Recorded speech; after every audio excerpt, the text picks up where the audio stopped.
3 penyakit berbahaya yang mengotori hati, tapi orang yang punya penyakit ini gak krosolek penyakitan. Gak krosolek apa? Penyakitan. Nomor 1,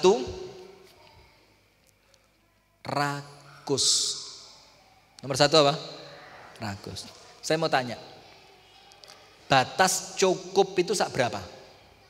Sekarang panjenengan kerja, nabung, punya rumah, punya mobil, wis cukup kabeh, berhenti kerja? Berhenti kerja? Enggak. Golek opo? Belum cukup berarti? Cari apa? Harta. Lah enggak, dari harta itu yang dicari apanya terus? Lu harta wis akeh kok sik digoleki ya. Apanya? Ayo saya jawab jujur. Sekarang gini. Orang paling kaya di Trenggalek siapa?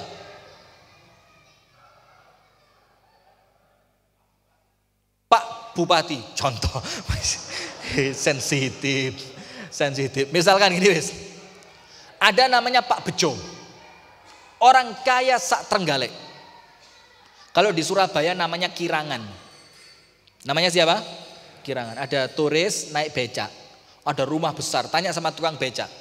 Pak becak, ini rumahnya siapa? Kirangan. Kirangan. Tidak lama lagi lewat. Ada lapangan besar. Turis tanya, Pak becak, lapangannya siapa? Kirangan tuan. Rumah besar, lapangan besar. Tidak lama lagi lewat pabrik besar. Pak becak, pabriknya siapa? Kirangan Pak. Kirangan. Hebat. Rumah, lapangan, pabrik. Di depan ada orang mati. Turis tanya, Pak becak, siapa yang mati? Kirangan Pak. Kesian Kirangan. Rumahnya besar, lapangan besar, pabrik besar. Sekarang ya itu entek-entekan nih. Itu entek-entekan nih. Panjenengan lihat orang kaya Indonesia, orang kaya nasional, yang kalau ngomong tangannya ndredeg itu. Siapa itu? Kalau ngomong gini, siapa namanya? Kirangan. Pinter panjenengan. Cocok stand up comedy. Namanya siapa? Kirangan katanya. Nah, itu kan kaya. Ruko ratusan. Sertifikat ratusan. Berlian banyak. Mobil mewah. Punya villa di tempat-tempat yang strategis. Sekarang paling jangan nyebut nama. Tuh. Masuk TV. Sekarang paling takut sama corona. Panjenengan tahu, sekarang ini orangnya kemanapun pergi bawa botol semprot. Itu yang botolnya itu Pak, itu satu botol 500 mili, enggak ada, 250 mili. Itu regane hampir 1 juta. Dan sehari habis antara 5 sampai 10 botol. Buat apa? Kalau diajak ngomong sama orang disemprot. Saking wedi mati. Orang kaya bukan? Kaya, berhenti kerja dia. Terus golek apa? Cari apa? Maka ingat Rasulullah bersabda begini. Lau kana libni Adam wadiyani min dhahabin labtagha minhu thalitha. Kalau manusia itu punya 2 lembah berisi emas, cukup napa mboten? Kalau sekedar untuk hidup, cukup. Tapi lek nuruti nafsu manusia, cukup atau kurang? Kurang. Maka Rasul bilang dia akan minta yang keberapa? 3.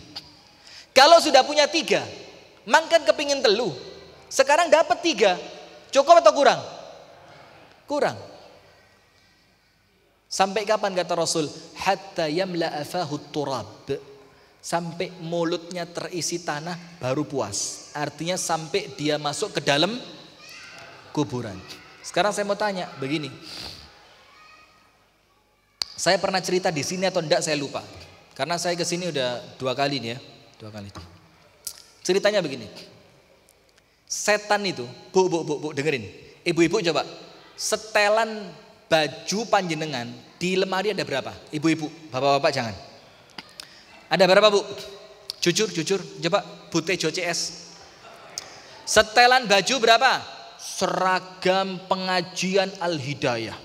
Seragam senam takmir Masjid Al-Hilal, seragam goes di hari Minggu, seragam arisan sosialita Trenggalek bagian selatan, seragam kabeh. Banyak apa sedikit? Banyak apa sedikit? Terus sekali pakai baju berapa lapis? Dikuai kabeh, orang kaya nasional, rangkep itu. Nggak mungkin kan? Nah sekarang perhatikan begini. Ada orang kaya, sugih, rumah mewah, kendaraan mewah, pekerjaan mapan, tabungan banyak. Apa Anda kira dia akan merasa cukup? Setan datang ke sini, Pak. Setannya ngomong gini, Mas, setitik engkas. Ngerti setitik engkas? Sedikit lagi. Biar apa? Cek podo Mas mbek tonggone. Mosok tonggo omah tingkat loro sampean wong sugih kok omahe gak tingkat. Terus setan ngomong, "Engko Mas, lek omahe wis ditingkat, wis ora usah soro-soro kerja. Ibadah di Masjid Al-Hilal." Akhirnya dia Pak nguber ningkat omah. Terus setelah rumahnya tingkat, lego ndak? Lego. Tapi legone dilu. Apa Anda kira setan berhenti? Enggak, setan ngibisi-bisi. Mas, omahe wis tingkat, mosok gak enek kolam renangi? Iku lho Bu Tejo enek kolam renangi Mas. Do. Ayo Mas, titik engkas gawe kolam renang. Engko lek kolam renangnya wis mari, wis leren ibadah di Masjid Al-Hilal. Mau kerja keras lagi. Dapat kolam, lego sedilu, kolame mari. Setan datang lagi, Mas, kolame api. Tapi lek kolam tok ra enek tamane yo isin mbok yuning. Wong yuning enek kolame ditambahi taman. Lu mosok sampean kolam nyel apa ra isin mbek yuning. Lek yuning arisan rene diwasne gak enek tamane apa ra isin. Kerja keras lagi. Ngejar apa? Dan itu yang akan dia lakukan sampai kapan? Sampai mati. Akhirnya yang dia punya tidak sempat dinikmati, yang dia punya tidak sempat disyukuri, hanya untuk mengejar apa? Titik engkas, titik engkas, titik engkas. Akhirnya dia mati nguber sing setitik, sing akeh lali di nikmati. Ingat, rakus penyakit apa? Tapi wongnya gak kerasa dinikmati. Wah, sik kuat kok kerja. Loh, lek sik kuat gak gawe ibadah. Wah, ibadah, kerja ya ibadah, Ustaz. Loh. Pinter tiba nih. Jadi kita ngingetin, sudah capek. Diuber sampai kapan dunia ini? Mau sampai kapan panjangan kejar? Toh kembalinya ukuran 1x2. Apa itu? Kuburan. Nah maka Rasul bersabda, ada 3 penyakit yang membinasakan. Nomor 1, tamak. Ini yang bikin Nabi Adam diturunkan dari surga ke dunia. Semua yang di surga Allah bilang apa? Wa kula minha haitsu syi'tuma. Makan semuanya sasukamu, kuwabe oleh. Satu yang tidak boleh. Kira-kira setan nyuruh panjenengan menikmati yang halal atau ngiming-ngiming yang haram? Bayangkan Pak, sing halal uwakeh, lah kok sing dikepingini sing haram. Loh, jus buah itu panjenengan belum minum semua kok. Lah kok kepingin bir bintang. Tuak tuban. Lewang jus itu loh panjenengan belum rasain semua. Ada jus terong Belanda, pernah? Loh, terong Belanda belum, lah kok bir bintang. Kenapa? Karena yang setan ganggu kita untuk mencari yang apa? Haram. Contoh lain. Rata-rata, mohon maaf ya, mohon maaf betul. Bu, nun sewu Bu nggih. Cerita angsal. Mangke tersinggung. Cerita mboten? Rata-rata, na'udzubillah, mudah-mudahan kita sama Allah dilindungi. Amin ya rabbal alamin. Rata-rata laki-laki kalau selingkuh biasanya selingkuhannya luwe ayu apa luwe elek teko bojone?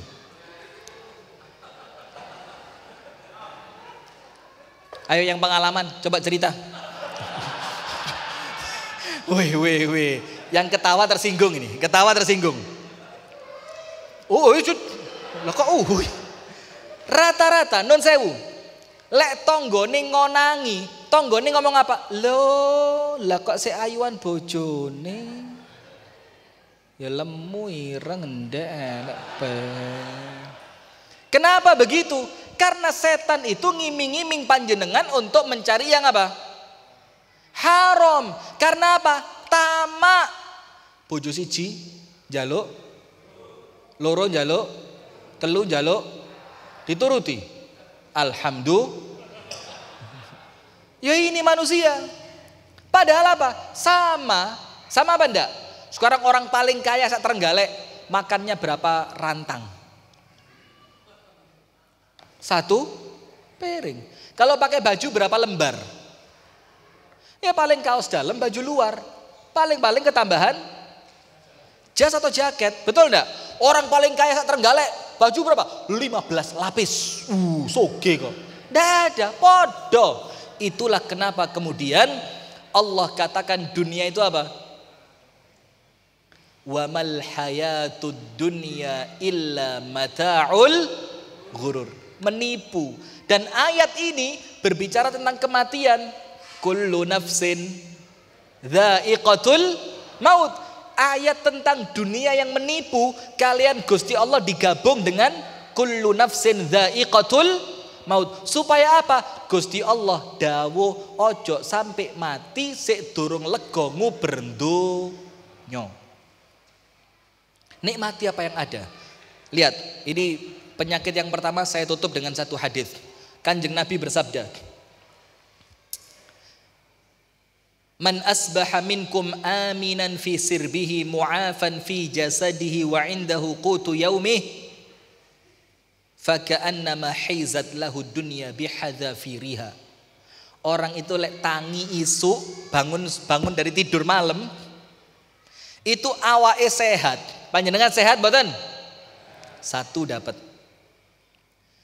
Merasa aman di rumahnya, panjenengan aman mboten? Kuatir dibom pasukan Israel. Ndak, panjenengan bukan orang Palestina. Aman di rumah. 2 panjenengan dapat. Wa indahu qutu yaumihi, dan punya makanan bukan besok, untuk hari ini tok duwe panganan. Panjenengan punya makanan untuk besok? Selebih-lebih. Apa Kanjeng Nabi katakan? Seakan-akan Allah telah berikan untuknya dunia beserta seluruh kenikmatannya. Artinya Pak, lek cukup niku panjenengan boten gadah batasan jelas sampai kapan cukupku. Ayatnya apa? Alhaakumut takatsur hatta zurtumul wis. Cukup. Mau cari apa di dunia? Itu nomor 1. Penyakit hati yang pertama, yang ketika orang merasakan tapi gak sadar, namanya apa? Rakus. Hati-hati. Jadi pejabat sekali, cukup sekali? Cukup sekali? Misalkan Bupati Trenggalek ada bupatinya. Bupati Trenggalek. Jabatan pertama. Nanti pemilihan berikutnya daftar lagi apa enggak? Loh, sudah sekali. Saya durung tahu. Nanti yang kedua, kan dilarang wis. Setelah 2 kali enggak boleh. Yang diajukan siapa? Setelah itu tadi yang panjenengan sebut, main 2 kali. Yang diajukan siapa lagi? Mantu, anak, maco. Kenapa enggak mau berhenti? Nah, faktor tamak. Padahal apa yang dia punya sekarang iku lek gawe cukup urip tok, terus gak usah kerja ibadah tok di masjid, itu sudah lebih-lebih. Tapi karena setan itu memasukkan ke dalam hati penyakit apa? Nomor 2, ujub atau sombong. Penyakit kedua. Ini yang bikin setan diusir dari surga. Penyakit pertama bikin Nabi Adam turun dari surga, tamak. Penyakit kedua sombong dan ujub bikin setan keluar dari surga. Artinya penyakit-penyakit ini menghalangi kita masuk surga. Nanti kita kasih di akhir singkat obatnya opo. Nanti di akhir. Nomor 2, ujub. Tak kasih cerita. Ada seorang solih namanya Atha As-Sulami. Namanya siapa? Atha As-Sulami. Orang ahli ibadah. Al-arif billah. Kenal sama Gusti Allah. Kenal itu bukan kenalan. Assalamualaikum, waalaikumsalam. Nama saya Atha. Enggak.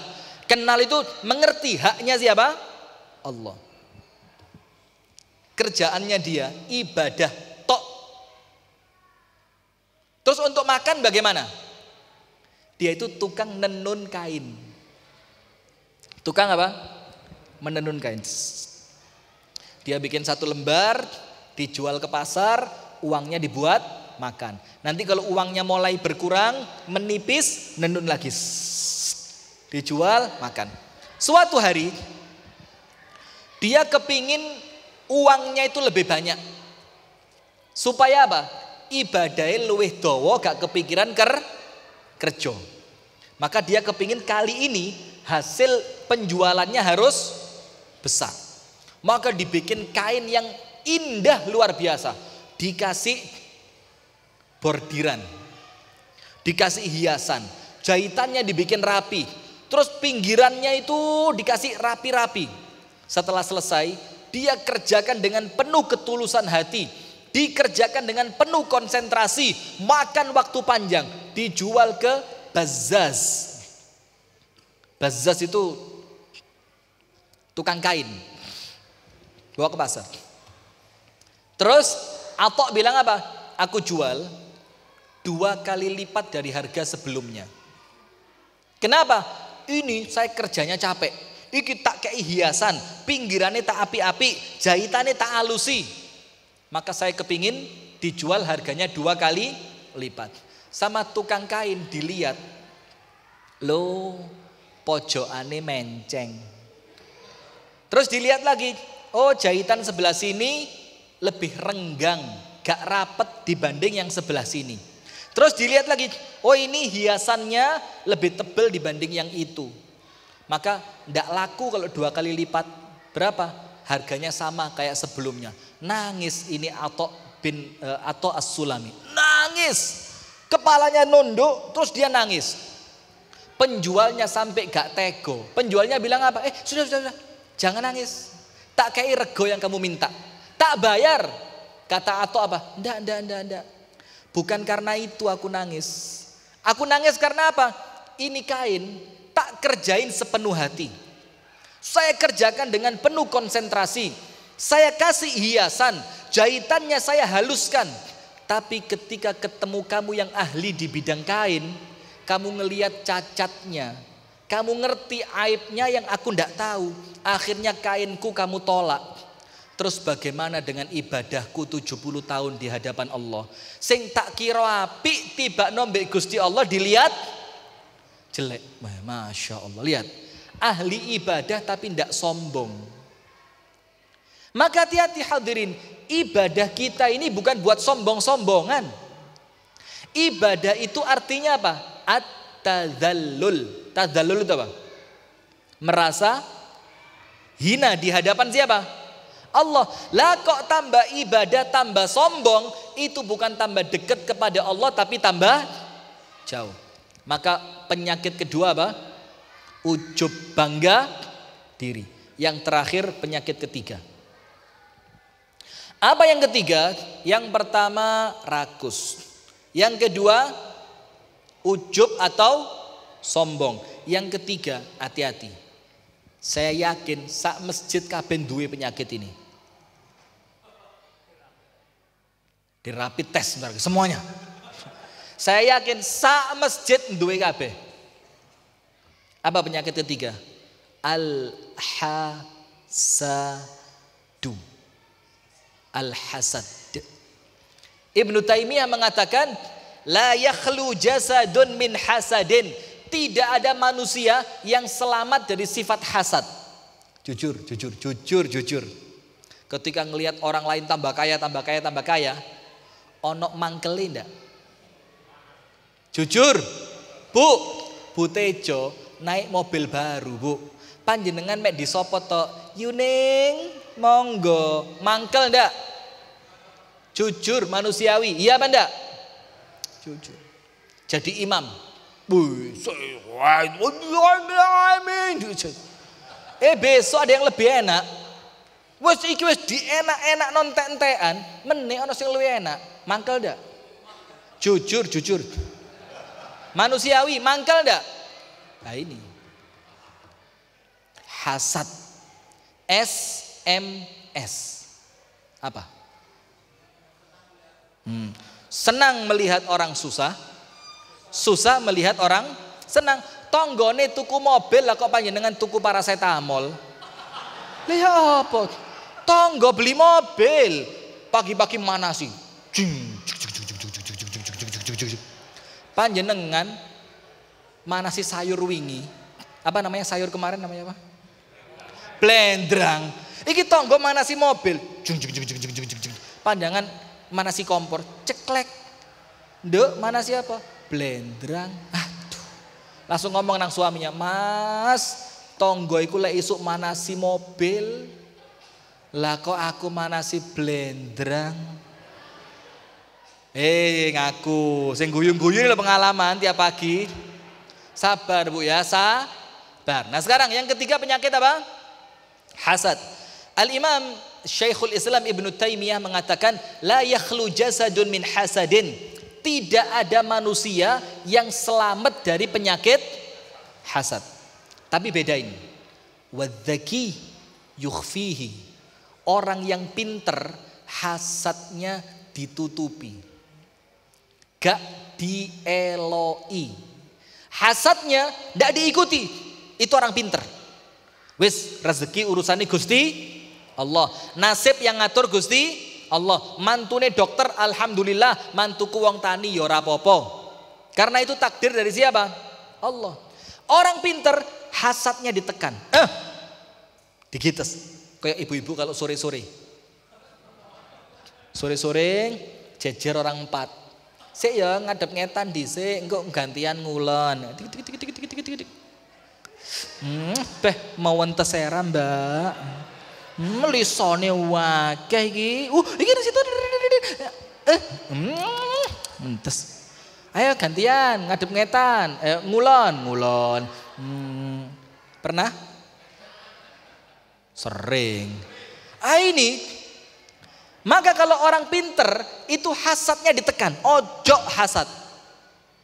Sekarang saya mau tanya, panjenengan hasad bisa ngerubah nasib orang lain enggak? Ngerubah nasib orang lain enggak?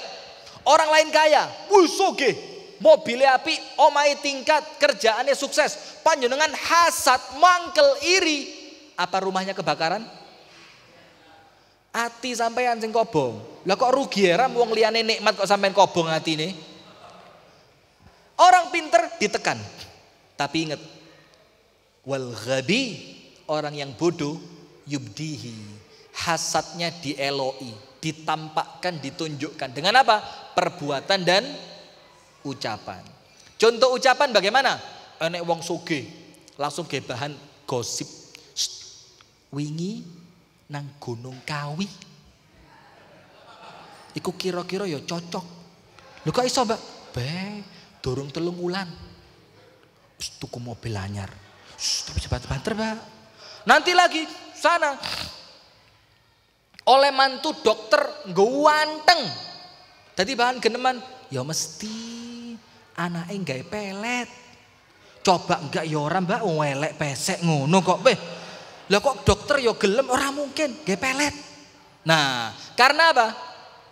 Hasad, tapi hasadnya ditampakkan. Semua orang punya hasad. Sekarang obatnya tamak. Nomor 1 penyakitnya tadi apa? Tomak atau rakus. Obatnya apa? Jelas, syukur jelas. Ini sing aplikatif, yang aplikatif. Dadi wong ki ya mbok sing solutif. Yang aplikatif apa? Obat tamak ces pleng langsung waras.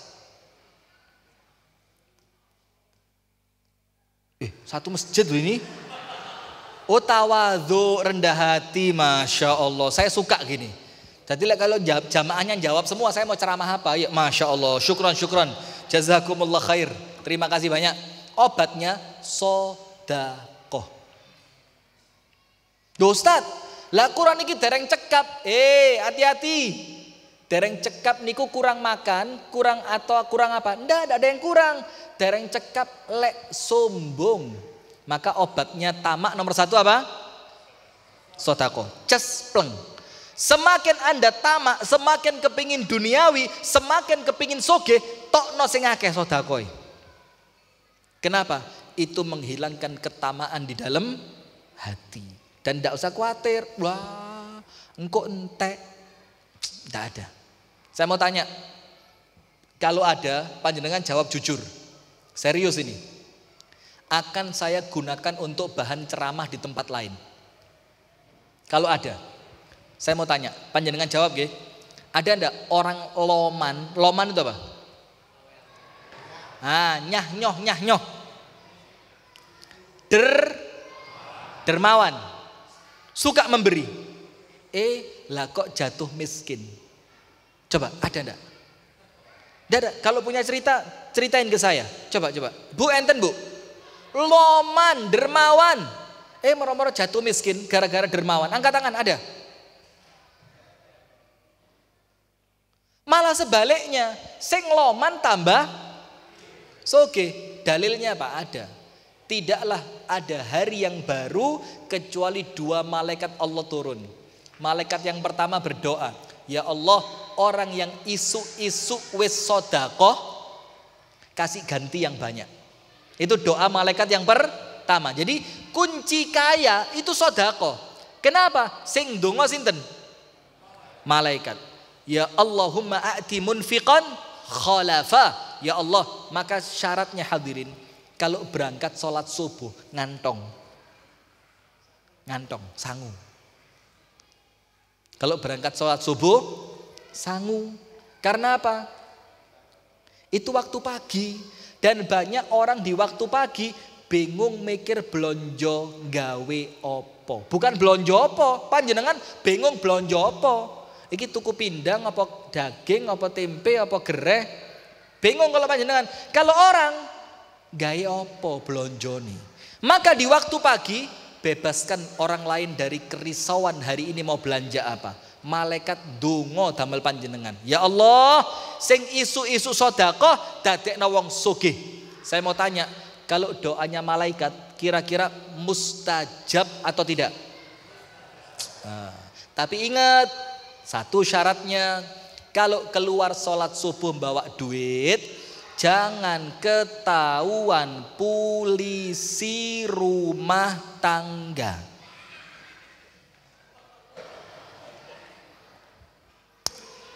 Panjenengan berangkat subuhan, pakai baju koko warna putih, ngantong duit 1.000 utawa 50.000. Ngecap boten? Ngecap. Di depan pintu ada siapa?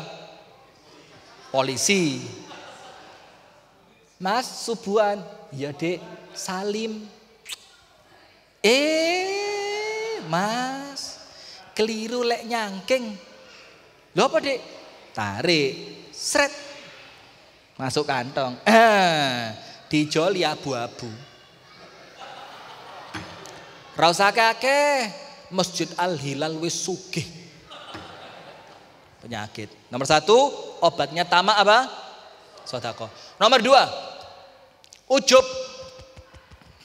Obatnya apa? Sombong. Obatnya apa? Ayo. Tidur, la haula wala quwata illa billah.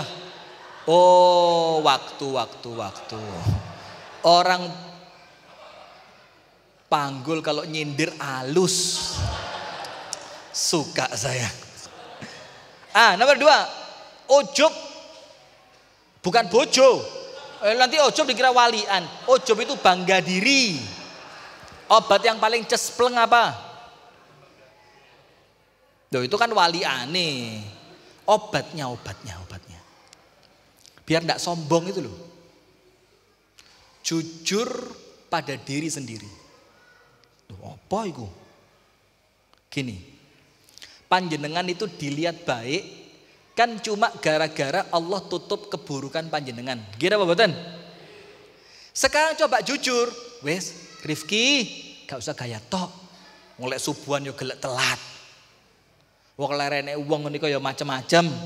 Nah, jujur pada diri sendiri itu bikin orang tidak akan sombong. Kenapa? Karena orang itu bisa sombong karena penilaian orang lah. Masya Allah, Ustadz ini lek ngimami enak, lek ceramah gak garai ngantuk orang. Istri saya di rumah dengerin apa? Ngomong apa bojoku diguyu. Kenapa diguyu? Wes seru njobo jero. Nah maka biar tidak sombong, ayo muhasabah. Jujur gak usah gaya tok. Kita ini Pak serius, ini bukan basa-basi, bukan lip service. Oh lip service, nopo lip service. Lip niku sing naik turun lip. Service niku lek rusak. Berarti dandani naik turun. Lip service itu pemanis bibir. Ndak serius. Kita ini kalau aib kita sama Allah dibongkar.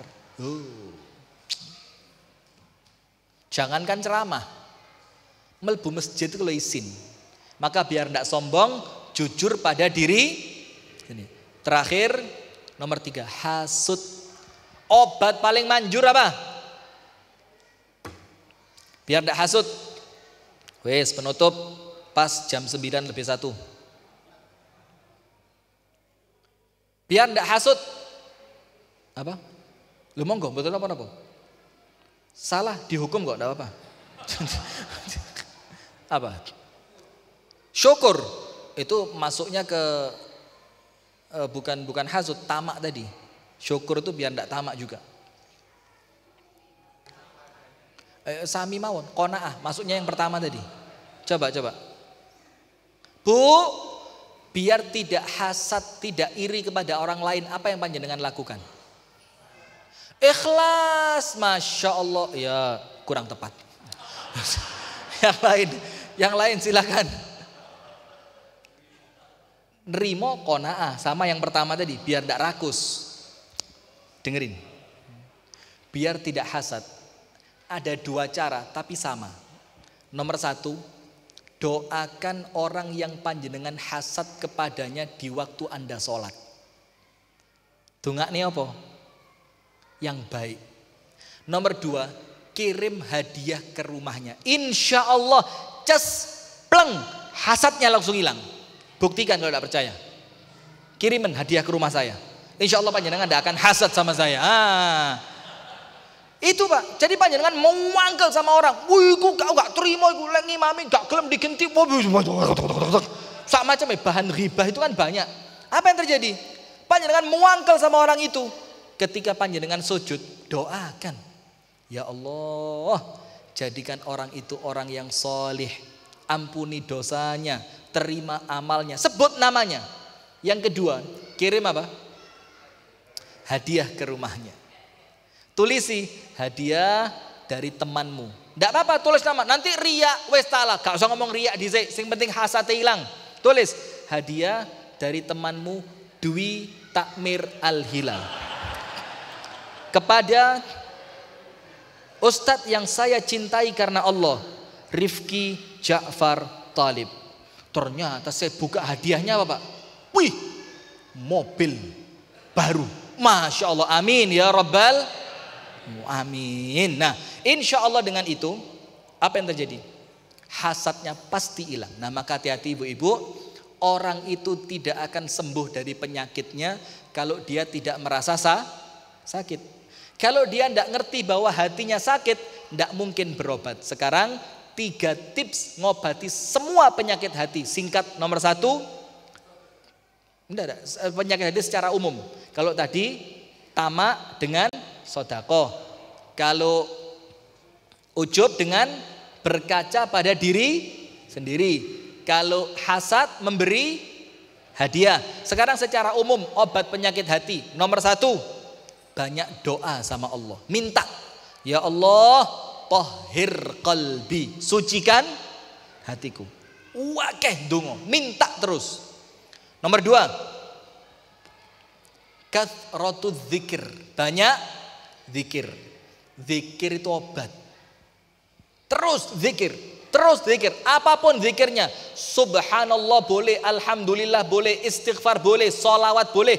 Karena ala bi dzikrillahi tatma'innul qulub. Le atine tumaknina, atine tenang, sakit atau sehat? Sehat, banyak zikir. Yang ketiga, ini yang paling ampuh. Doa, zikir, apa itu? Tilawatul Quran. Baca Quran itu Pak, syifa, obat. Tapi sayangnya ketika kita ngaji, kadang-kadang tidak punya niat untuk obat. Ngaji ku mek niate golek pahala tok. A'udzubillahi minasyaitonirrajim. Bismillahirrahmanirrahim. Hamim. Atau yang lain. Niatnya apa? Golek pahala. Padahal Quran itu bukan cuma pahala, tapi Allah katakan apa? Wa nunazzilu minal Qur'ani ma huwa syifaa. Kami turunkan Al-Qur'an itu sebagai. Nah, maka mulai malam ini kalau baca Quran, niatnya bukan cuma cari pahala, tapi juga untuk apa? Obat. Penutup. Kok penutupnya akeram? Saya punya teman di Jakarta, ya bukan teman, kenalan. Dokter spesialis. Mati live-nya. Oh, koneksi buruk. Dokter spesialis terapi autis. Panjenengan tahu anak-anak kecil yang autis ya? Itu semua terapisnya perempuan, semuanya wedok. Karena perempuan lebih telaten. Gitu mboten? Telaten, perempuan itu telaten. Dan semuanya wajib bisa ngaji. Loh, Pak, ini kan tempat terapi anak autis. Kenapa kok terapisnya wajib bisa ngaji? Iya, karena 15 menit setiap anak yang mau diterapi diwacani Quran. Jadi terapisnya itu baca Quran 15 menit di depan anak yang mau diterapi. Dan subhanallah, cara ini sekarang sebelum corona kemarin itu diteliti oleh orang Amerika dan bukunya diterjemah ke bahasa Inggris. Lah kok kita yang orang Islam gak percaya lek Quran itu adalah obat. Nah, mudah-mudahan ada manfaatnya. Kurang lebihnya mohon maaf. Hadanallahu wa iyyakum ajma'in. Subhanakallahumma wa bihamdika asyhadu an la ilaha illa anta astaghfiruka wa atubu ilaik. Kami kembalikan